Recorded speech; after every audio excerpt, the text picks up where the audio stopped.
This is D, and let's dress for life. That's what's up. DJ Pryor and his son had a great conversation just a few days ago, but it was very confusing to me because I wasn't sure exactly where to place them. Here we are in the middle of Father's Day weekend. Do I place them there?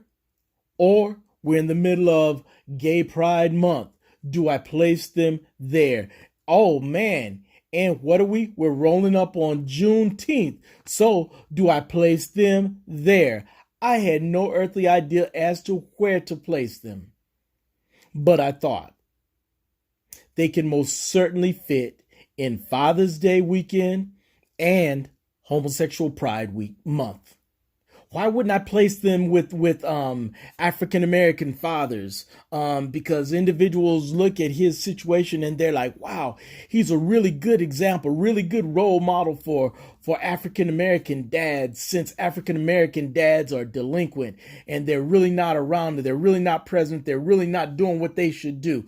Well, it's because we at De-Stress Method don't buy into that hype. In fact, this presenter was raised in an all-black neighborhood, and 90 to 95% of the fathers were present and accounted for. Added to that, this presenter has uncles who are all present and accounted for on his maternal side, and uncles all present and accounted for on his paternal side. So as far as him being a role model to fathers who are not taking responsibilities, generally yes. But for African American fathers, not necessarily so. Don't necessarily believe the hype. But speaking of the media, this is why I want to say that DJ Pryor needs to be more so with the homosexual agenda and the Father's Day weekend. There's an unwritten proverb in the homosexual community, and that is train up a child in the way he or she or Z should go. So why is DJ Pryor fitting in this category? Realize this: when he was sitting down and having that conversation with his son, he was looking at a television program. What was that show that he was looking at? The television show that boldly introduces the new generation to the homosexual lifestyle.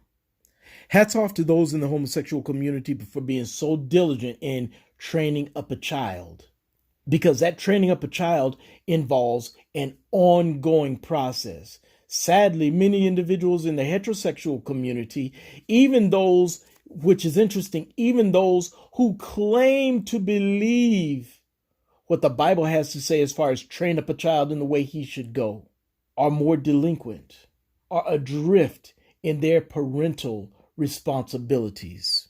The homosexual community takes their training of children very, very seriously. Think about, as far as politics, you have the 3 female homosexuals in the Black Lives Matter movement. But before then, you had Bayard Rustin, and he was openly homosexual, assistant of Dr. Martin Luther King. But before Bayard Rustin, Gandhi, who it's being determined that he actually led a homosexual lifestyle. And before Gandhi, there was Mary Edwards Walker. But it's not just in politics. It's most certainly in something that is even more significant. Because politics you listen to maybe for 10, 20 minutes a day, but sadly, they will spend so much more time on the various media sites for entertainment. So let's hit entertainment quickly. Before Empire, we had Tyler Perry's Medea. And what was Medea anyway? A man? A woman? What? And before Tyler Perry's Medea, we had Flip Wilson's Geraldine. And what was Geraldine? A man? A woman? A what? But it doesn't stop at these shows. You look at Wanda Sykes, comedian. But before Wanda Sykes, there was Moms Mabley. As far as music, you have Latifah. But before Latifah, there was a lady named Ma Rainey, and she was all the way live, all the way out there, and that's all the way back there, decades and decades and decades ago. But you also have the homosexual rappers. But before the homosexual rappers, who did you have? You had Luther Vandross. Everybody knew. Come on. But before Luther Vandross, who did we have? We had all these gospel artists, and sadly, more than we care to admit, we knew the stories were out there. The speculation was there, what we were working with and what we were being exposed to. But even before you had the gospel artists, who did you have?